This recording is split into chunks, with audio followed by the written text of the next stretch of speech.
श्री साई संस्थान employees credit cooperative society limited Shirdi आयोजित मराठी नूतन वर्ष गुढीपाडव्या निमित्तानं शिधा वाटप कार्यक्रम मोठ्या उत्साहात पार पडलाय। साई उद्यान समोर युवा नेते डॉक्टर सुजय विखे पाटील, साईबाबा संस्थानचे मुख्य कार्यकारी अधिकारी गोरक्ष गाडीलकर, उपमुख्य कार्यकारी अधिकारी भीमराज दराडे आदींच्या शुभ हस्ते गुढीपाडवा शिधा वाटप कार्यक्रम पार पडलाय। यावेळी मुख्य लेखाधिकारी मंगला वराडे, प्रशासकीय अधिकारी संदीप कुमार भोसले, बीडी दाभाडे, श्रीमती प्रज्ञा महांडळे, संरक्षण अधिकारी रोहिदास माळी, विश्वनाथ बजाज, शिर्डी नगर पंचायतचे माजी उपनगराध्यक्ष अभय राजे शेळके आदींसह मान्यवर उपस्थित होते। गुढीपाडव्यानिमित्त दुसऱ्या वर्षी सर्व सभासदांना हा आनंदाचा शिधा वाटण्याची परंपरा कायम ठेवत संस्थेचे chairman Vitthal Pawar, vice chairman Popat Kote आणि संचालक मंडळ एक चांगला उपक्रम राबवत असल्याचे यावेळी डॉक्टर सुजय विखे पाटील यांनी स्पष्ट केलंय। या कार्यक्रमाचं सूत्रसंचालन कोहकले सर यांनी केलं तर रामा गागरे यांनी उपस्थितांचे आभार मानलेत। मी या संस्थेचे चेअरमन माननीय श्री विठ्ठल पवारांचे मी मनापासून आभार व्यक्त करतो की त्यांनी मला या कार्यक्रमाला निमंत्रित केलं। तसे अपक्ष पॅनलमधून निवडून आलेले आहेत आणि अपक्ष म्हणत असताना अनेक लोकांना हे माहिती असेल किंवा भासही असेल की ते माझ्या विरोधात निवडून आले म्हणून अनेक लोकांनी त्यांचा सत्कारही केला आणि मी या विश्वासामध्ये जगतो की ज्या गोष्टीमध्ये ज्या व्यक्तीला आनंद वाटत असेल तो आनंद त्यांना मिळून दिला गेला पाहिजे। अनेक लोकांना असं वाटलं की विखे पाटील साहेबांच्या विरोधातला पॅनल सत्तेमध्ये आला, अनेक लोकांनी सत्कार केला, गुलाम दिला, फटाके फोडले। त्या काळामध्ये ती वेळ योग्य नव्हती कुठलंही भाष्य करायला। अनेक लोकांना तो आनंद मिळत होता, तो क्षणिक आनंद आपण त्यांना मिळून दिला, पण आज कदाचित हा कार्यक्रम पाहताना तो आनंद त्या काळात तुम्ही एक तासासाठी घेतला होता हे दुःख त्यांना 5 वर्ष आज आपण देणार आहोत। आणि म्हणून आम्ही या एक मताशी सहमत आहोत की ही संस्था कर्मचाऱ्यांची आहे, यामध्ये राजकारण आलं नाही पाहिजे। भविष्यामध्ये देखील ज्या काही निवडणुका होतील आणि या निवडणुकाच्या माध्यमातून जे कोणी निवडून या सगळ्या लोकांना संस्थान आणि या भागाचे आमदार म्हणून माननीय नामदार राधाकृष्ण विखे पाटील साहेबांचं सदैव सहकार्य या संस्थेला आणि संस्थांच्या प्रत्येक कर्मचाऱ्याला यापूर्वीही लाभलेला आहे, आजही आहे आणि भविष्या दृष्टिकोनातून कर्मचाऱ्यांचा प्रत्येक प्रश्न हा आमच्यासाठी प्राथमिक आहे आणि त्यामध्ये कुठल्याही प्रकारे आपण तडजोड करणार नाही। कर्मचाऱ्यांसाठी शेवटच्या श्वासापर्यंत विखे पाटील परिवार हा उभा आहे आणि राहणार या बाबतीत कोणालाही मनामध्ये शंका असण्याचं काही कारण नाही। मीडिया येण्याचं कारण एवढंच की जेव्हा आपण दोघं तालुक्यासाठी एकत्रित येतो तेव्हा चांगली मोठी बातमी माझ्याकडून काही ना काहीतरी निघतच। मागच्या आपण जगाचा विषय मांडला कितीही लढा होतो, तुमचा असताना आणि मी बोलताना असा व्हिडिओ संपूर्ण महाराष्ट्रामध्ये पसरला। ठीक आहे, त्याचे काय प्रसाद उमटले काही झालं, पण आज मला आभार मानायचे आहे की गाडीलकर साहेबांचं दृष्टिकोन किती महत्वाचा की त्यांनी साई भक्तांना देखील अन्नदान मोफत राहावं ही भूमिका कायम ठेवली आणि त्याचबरोबर काही पाश्चात्य कर्मचाऱ्यांचा विषय आहे। काल एक सुनावणी होती, तो सीए त्या ठिकाणी दुर्दैवाने किती वेळी आपण प्रयत्न केला, वकिलांची फी चालूच आहे।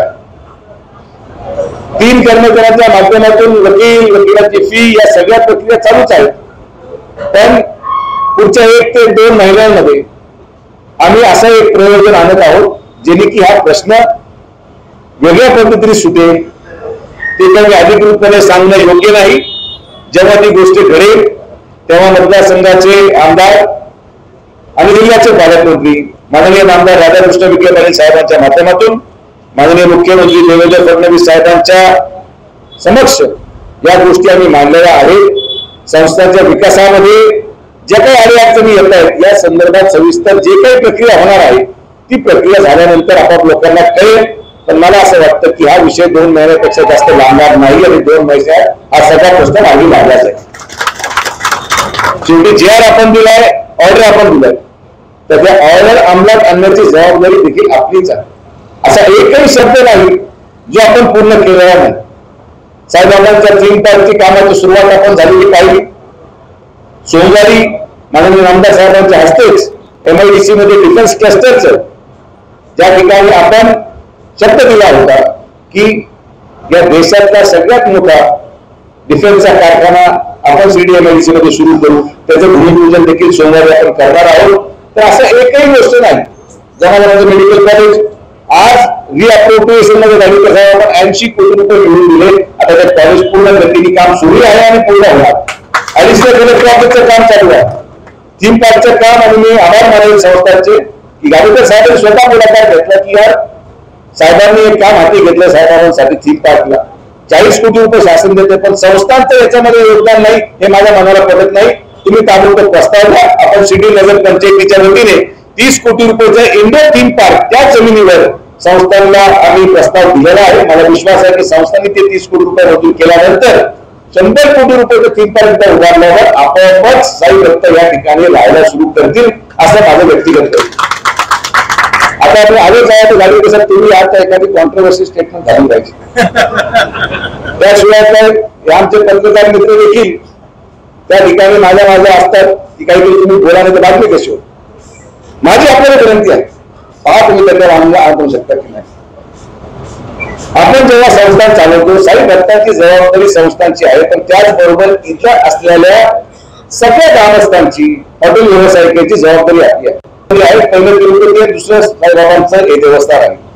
तिरुपतीमध्ये कोणीही VIP दर्शनासाठी गेलं तर पहाटे 4 शिवाय त्याला VIP पास मिळत नाही, त्याला मुक्कामच करावा लागतो. तुम्ही देखील अशी काही व्यवस्था करा ज्या ठिकाणी साई भक्तांना मुक्कामच करावा लागेल, जेणे की इथली अर्थव्यवस्था गतिशील. यामध्ये गैर काहीच नाही, यामध्ये गैर काहीच नाही. मी नेहमी म्हणतो की मला प्रश्न मांडायचा आहे, साई भक्तांची जबाबदारी जेवढी आमदाराची आहे त्यापेक्षा कदाचित 1 कोटींनी जबाबदारी आमदाराची या स्थानिक लोकांची आहे. आणि मी स्थानिक लोकांचे प्रश्न मांडत आहे. माझी आपल्याला विनंती आहे की तिरुपतीच्या पासच्या धर्तीवर शिर्डीच्या पासचा अभ्यास व्हावा, आपण अभ्यास बघावा. आणि जर आता नाईट टायमिंग 1 एप्रिलपासून सुरू होतो त्यामुळे रात्री फ्लाईट यायला अडचण नाही. म्हणजे तिरुपतीला फक्त VIP दर्शन रात्रीच आहे, तर मग आपल्या इथे दिवसभर चालतं. म्हणजे VIPच नाही, याच्यामध्ये आपले अनेक VIP आहेत. अनेक लोक मी तुम्हाला विश्वास बसता नाही, जेव्हा मी कधी साई भक्तांना भेटतो ते असे नाव मला सांगतात की अरे वो हम इसको जानते, उसको जानते, इसको जानते. जे लोक माझ्याकडे अर्ज घेऊन काम होते त्यांचे नाव दिल्लीत सांगितले जातात की हम इसको पहचानते. म्हणलं बडा आदमी भाई हम तो नाही पहचानते. आता काय सांगायचं आपण. तर हे जे काही बाबांच्या नावाखाली काही लोकांनी धंदा मांडलेला आहे, हे ठराविक लोक त्याच्यामध्ये पैसे कमवत आहेत आणि दुर्भाग्यपूर्ण गोष्ट आहे. त्यामुळे तिरुपतीच्या पासच्या धर्तीवर शिर्डी देवस्थानचं पास व्यवस्था व्हावी, जेणे की इथली अर्थव्यवस्थेला चालना मिळेल, सगळे हॉटेल उद्योग देखील व्यवस्थित चालतील, सगळे जेवढे रेस्टॉरंट आहेत ते व्यवस्थित चालतील आणि भक्तांना देखील कुठली अडचण नसावी. आणि रुटीन भक्त जे दर्शन सामान्य लोक येतात, जे नॉन VIP आहेत त्यांना कंटिन्यू चालू द्या, पण जो VIP आहे त्याला थोडस आपण त्या ठिकाणी काहीतरी तिरुपती धर्तीवर करू शकला तर मला विश्वास आहे की या ठिकाणी दोन्ही गोष्टी साध्य होऊ शकतात. माझी दुसरी विनंती गाडीकर साहेबांनी मान्य करत आज शिर्डी शैक्षणिक संकुलमध्ये आपल्या सगळ्या मुलांना आपण पहिलं कोचिंग क्लास सुरू केलं. क्रॅश कोर्स सुरू केला 1 दिवसाचा आणि नियमित 2 वर्षाचं कोचिंग क्लासची सुरुवात देखील संस्थांच्या माध्यमातून लवकर करण्यात आले. आणि जे स्वप्न आपण पाहिलंय की या कोचिंग क्लासेसच्या माध्यमातून त्या शिर्डी साईबाबा संस्थांच्या संकुलामध्ये शिकणारा प्रत्येक मुलगा मुलगी आता या कोचिंग क्लासच्या माध्यमातून MPSC आणि UPSC ची तयारीला लागेल. म्हणजे आपल्या शिर्डीचा एक सामान्य लक्ष्मीनगरतून निघणारा मुलगा कलेक्टर तहसीलदार होऊ शकतो. हे स्वप्न जे आपण पाहिलं ते गाडीकर साहेब संस्थांच्या माध्यमातून पूर्ण होताना आपल्याला पाहायला मिळेल. तर संस्थान काम करतंय. जर्मन भाषा जर्मन शिकू नका, जर्मनी नका पाठवू. लोक मतदार मात्र संघटच राहू द्या. मतदार मात्र सगळे चांगले त्यांना कुठे बाहेर पाठवू नका, इथंच राहू द्या. हे गेले तर दुसरे येतील. आपण केलं 50 वर्ष जुने लोक आमचं चांगले आहेत, त्यांना इथं सोय करू. आपण NIVC मध्ये रोजगार उपलब्ध होईल, थीम पार्क मध्ये रोजगार उपलब्ध होईल. पुढच्या 2 वर्षामध्ये या शिर्डी विधानसभेमध्ये दिलेला शब्द आणि रोजगाराची संधी प्रत्येक ठिकाणी उपलब्ध करून द्यायची जबाबदारी आमची आहे. ती आम्ही प्रामाणिकपणे पार पाडू, या बाबतीत कुठली शंका नाही. मात्र या सगळ्या प्रश्नांवर आज एम्प्लॉईज वेल्थ सोसायटी अतिशय चांगलं कारभार करते. चेअरमन जरा वेगळ्या स्वभावाचा आहे, असं तर सारं नाहीये. आणि त्या कालावधीमध्ये याच्या अगोदरही अनेक वेळेस ज्यांना सत्ता होती सत्तेच्या विरोधात त्यांनी अनेक वेळेस प्रश्न मांडले, पण माझा त्यांचा समन्वय सोडला नाही. कारण की त्या माणसाच्या मनामध्ये प्रामाणिकता आहे ही भावना माझ्याकडे होती. म्हणून माझ्या जरी कार्यकर्त्यांनी नेहमी त्याची तक्रार केली तरी मी त्याला कधीच माझ्यापासून लांब केलं नाही. आणि त्या काळाचं फळ मला आज मिळालं की त्यांनी मला माझ्या हस्ते हा कार्यक्रम केला. माणसाला ओळखता आलं पाहिजे. आणि म्हणतो ना हा कलाकार जेव्हा आलेला आहे या तसं मी ओळखलं हा गरीब स्वप्न आहे मला बोललं त्यामुळे घेतलं. आणि संस्थांच्या हिताचं काम आणि म्हणून आता तुम्हाला लक्षात आलं तुम्ही कोणाला जरी मतदान टाकलं तरी सुद्धा तुमच्या कार्यक्रमाला पाहिजे तर मीच येणार हे पण तुम्हाला सांगतो. त्यामुळे तुम्ही आता मोठे झालेला आहात, तुम्ही भविष्यात कोणालाही मतदान टाका, पण पाडव्याला गाडी कसं तुम्ही आपण सगळेजण इथंच असणार आहोत. हे बाबतीत काय आता प्रश्न बदललेला आहे.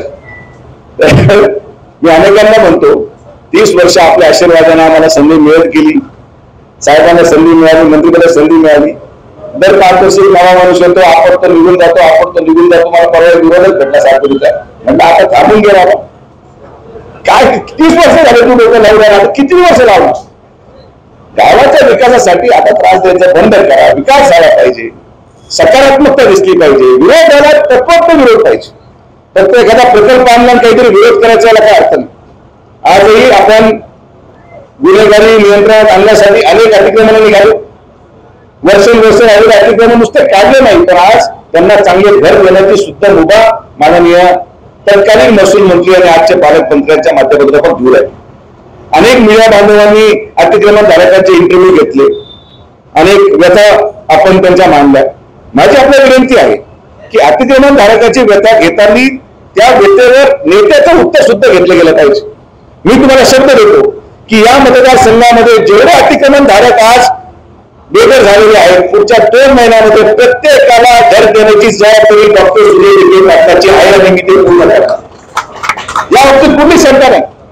पण एकच आहे गरजेचं साहेब की ज्या लोकांनी 307 बलात्कार आणि अवैध व्यवसायाचा गुन्हा दाखल त्यांना कोणालाही जागा देणार नाही हा निश्चय आपण केला, त्या निश्चयाने काम आहे. गुन्हेगार प्रवृत्तीच्या माणसाला यापुढे शिर्डीमध्ये जागा नाही ही भूमिका आज आहे, यापुढेही राहणार.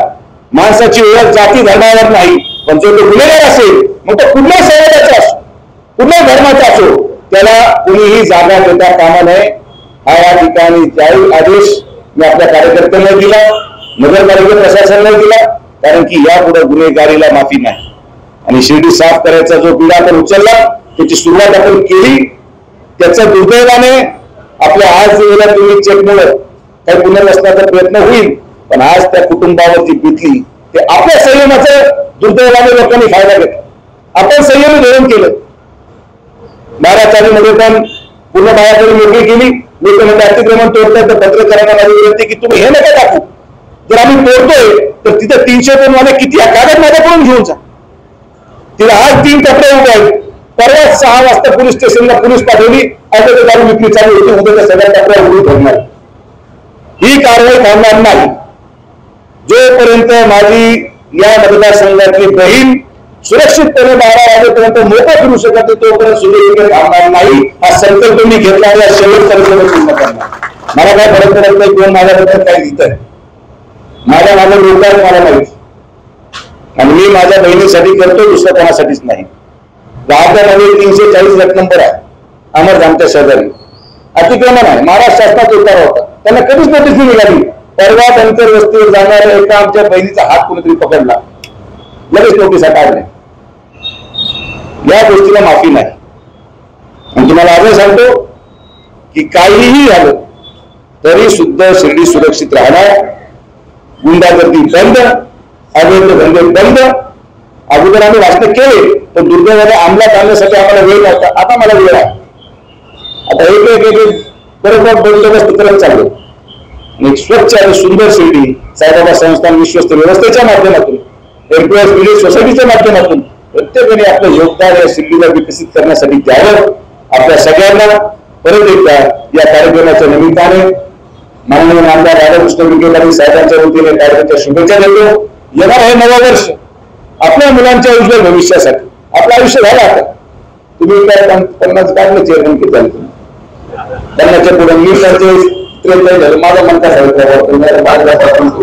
आपला आता हे सगळे रस्ते काय काढला पण आपल्या मुलांना आपण काय देत आहोत यासाठी आपल्याला काम करायचं. शिर्डीचं भविष्य हे उज्ज्वल पाहिजे. गरिबांचे मुलं हे शिकले पाहिजे. चांगलं दर्जेदार शिक्षण मिळालं पाहिजे. प्रत्येक गोष्टी मतदानासाठी आपण करू शकत नाही. मतदानाच्या पलीकडे जाऊन समाजहिताचं काम झालं पाहिजे आणि जेव्हा समाजहिताचं काम होतं मतदान आपोआप पडतं. ही या शिर्डी विधानसभा मतदारसंघाची रचना माननीय आमदार राधाकृष्ण विखे पाटील साहेबांनी लावली आणि तीच आपण पुढे घेऊन जाणार आहोत. परत एकदा आपण संघटन आभार. विश्वस्त व्यवस्थेचे माननीय अध्यक्ष माननीय सीओ साहेब कलेक्टर साहेब यांच्या माध्यमातून सर्व प्रशासकीय अधिकारी अतिशय उत्कृष्ट काम करतात. काही तकनिकी अडचणी आहेत. त्या तकनिकी अडचणी पुढच्या 2 महिन्यामध्ये जर मी तुम्हाला सांगितलं की लवकरच सुटेल. आता याचा अर्थ कोणी काही वेगळा काढू नका. कोणी म्हणाल आता असं होईल तसं होईल काही तुम्हाला माहितच नाही की काय होणार आहे. आता जेव्हा कागद निघेल तेव्हा तुम्हाला आता हे होणार होतं. त्यामुळे तुम्ही विचार सुद्धा करू शकत नाही आम्ही काय करणार आहोत. पण पुढच्या 2 महिन्यामध्ये या तांत्रिक अडचणी सगळ्या सोडवण्याच्या दृष्टिकोनातून आपण पाऊल उचललंय. त्याची मीटिंग आणि या सगळ्या प्रक्रिया चालत राहतात. तसं गनिमी कायद्याने आपण ऑर्डर काढल्या तसंच गनिमी कायद्याने सुद्धा हा प्रश्न मार्गी लागला आहे. छत्रपती शिवाजी महाराजांच्या या भूमीमध्ये आपण आहोत.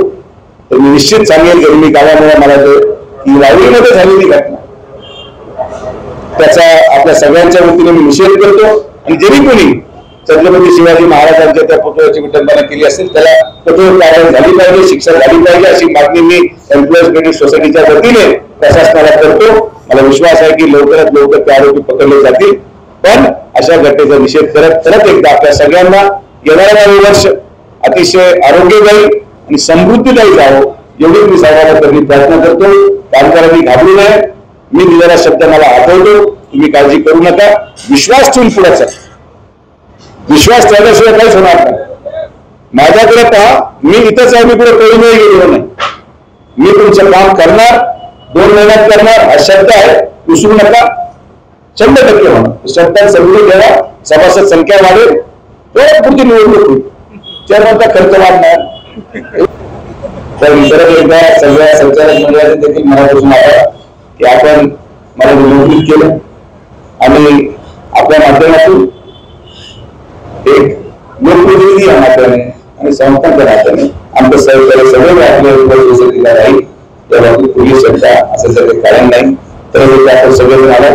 सगळ्यांचे मनापासून आभार. पाडव्याच्या शुभेच्छा. नव्यानंच सत्तांतर झाल्यानंतर 2023 आणि 24च्या सार्वत्रिक निवडणुकीत बहुमताने 17च्या 17 जागा सभासदांनी आम्हाला निवडून दिल्या.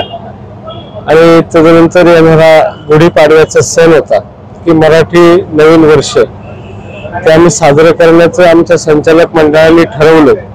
आणि गुढीपाडव्यानिमित्त सर्वच सभासदांच्या घरात आनंदाचा सण साजरा व्हावा या निमित्ताने संस्थेच्या वतीनं 1 किलो गूळ, 1 किलो डाळ, अर्धा किलो तुंप, तांदूळ, तेल आणि बेसन असे 6 ते 7 आयटम आणि सर्वात मोठी आकर्षक अशी गाठी आणि कडक. हिंदू संस्कृतीप्रमाणे प्रत्येकाला सणाचा आनंद घेता यावा या व्यापक दृष्टिकोनातून आमच्या संचालक मंडळानं गुढीपाडव्याचा सण साजरा केलेला आहे. आणि आता हे 2रं वर्ष आहे. तर निश्चित सभासद या योजनेचा लाभ घेत आहे. दिवाळी पण साजरी होते. मकर संक्रांत पण साजरी केली जाते. आणि आता 27 सभासद आहेत. 138 कायम कर्मचारी आहेत संस्थेचे. आणि निश्चित आमची संस्था 24 तासाच्या आत सभासदांना कर्ज उपलब्ध करून देते. 100% वसुलीची हमी आहे. साईबाबांच्या कृपेने आमच्या सर्व कामगारांमध्ये आनंदाचं वातावरण आहे. निश्चित आमची संस्था 8% व्याजदराने 7 लाखापर्यंत कर्ज 24 तासाच्या आत उपलब्ध करून देते. आणि त्यानंतरचं जे कर्ज आहे ते पगाराच्या पटीत किमान कामगाराला 25% पगार हातात आला पाहिजे, त्या कामगाराच्या प्रति निश्चितच ते राज्याचं नेतृत्व आहे, जिल्ह्याचं नेतृत्व आहे आणि मध्यंतरच्या निवडणुकांमुळे ते या कार्यक्रमाला उपस्थित राहू शकले नाही. त्यांना आम्ही आमंत्रित केलं, ते आलेत आणि या कार्यक्रमाचा त्यांच्यामुळे आनंद द्विगुणित झाला. सर्व सभासदही उपस्थित राहिले, आपणही आलात आणि या कार्यक्रमाचा आनंद घेतला. श्रद्धा आणि सबुरी या बाबांच्या मंत्रावर आमचा कारभार चालू आहे. निश्चित इथल्या सभासदांना आणि देशभरातून येणाऱ्या साई भक्तांना कसा न्याय देता येईल त्या दृष्टीने आमचा प्रयत्न निश्चित भविष्यातही चालू राहील. नामदार राधाकृष्णजी विखे पाटील आणि खासदार डॉक्टर सुजय विखे पाटील यांच्या मार्गदर्शनाखाली एअरपोर्ट रोड लगत शिर्डी हद्दीत साईच्या ग्रुपच्या माध्यमातून रामनगरीचा भव्य प्रोजेक्ट. वैशिष्ट्ये: शिर्डी एअरपोर्ट रोड लगत बस स्टॉप, शाळा, बँक 5 मिनिटांच्या अंतरावर, ड्रेनेज व स्ट्रीट लाईट. प्लॉटमध्ये प्रशस्त श्री राम मंदिर, साई समाधी मंदिरापासून 10 मिनिटांच्या अंतरावर, MSAB पोल कनेक्शन, 20 फुटी अंतर्गत रस्ता व दोन्ही कडेने सुशोभित झाडे, रहिवाशांसाठी अनुकूल. शिर्डी नांदुर्गे शिवरस्ता लगत साई परिक्रमा मार्गालगत. प्लॉट लगत 18 मीटर प्रस्तावित रस्ता. तर त्वरा करा, आजच आपला प्लॉट बुक करा. बुकिंगसाठी संपर्क करा श्री गणेश तोरडमल 99 21 21 95 61, श्री शुभम वेणुनाथ गोंदकर 97 67 06 66 85.